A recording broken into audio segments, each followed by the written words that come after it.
বাংলাদেশ জামায়াতে ইসলামীর বিয়ানীবাজার উপজেলা ও পৌর শাখার উদ্যোগে আগামী 23শে জুলাই বুধবার জনশক্তি ও সুধী সমাবেশের আয়োজন করা হয়েছে। সমাবেশে প্রধান অতিথি হিসেবে উপস্থিত থাকবেন দলটির আমির ডক্টর শফিকুর রহমান।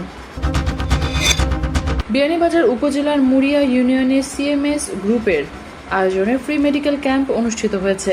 চিকিৎসা সেবায় আস্থা অর্জনকারী প্রতিষ্ঠান সিএমএস গ্রুপের সেন্ট্রাল মেডিকেয়ার সার্ভিসেস, আয়শা হক হাসপাতাল ও চারখাই মাল্টিকেয়ার হাসপাতালের বিশেষজ্ঞ চিকিৎসকবৃন্দ কোনাগ্রামের মরহুম সুলতান কবিরের বাড়িতে দিনব্যাপী সেবা প্রদান করেন।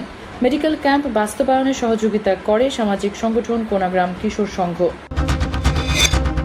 বাংলাদেশে জাতিসংঘের মানবাধিকার কমিশনের অফিস স্থাপনের প্রতিবাদে এবং তা বন্ধের দাবিতে জমিয়তে উলামায়ে ইসলাম বাংলাদেশ বিয়ানীবাজার পৌর শাখার উদ্যোগে বিক্ষোভ মিছিল ও পথসভা অনুষ্ঠিত হয়েছে। সিলেট ব্যাটালিয়ন 48 বিজিবি কর্তৃক পরিচালিত একাধিক অভিযানে প্রায় 2,65,00,000 টাকার মূল্যের চোরাচালানি পণ্য আটক করা হয়েছে।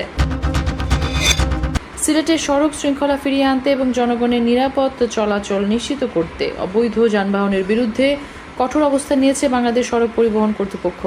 রবিবার সিলেট ঢাকা মহাসড়কে অভিযান শুরু করে বিআরটিএ সিলেট।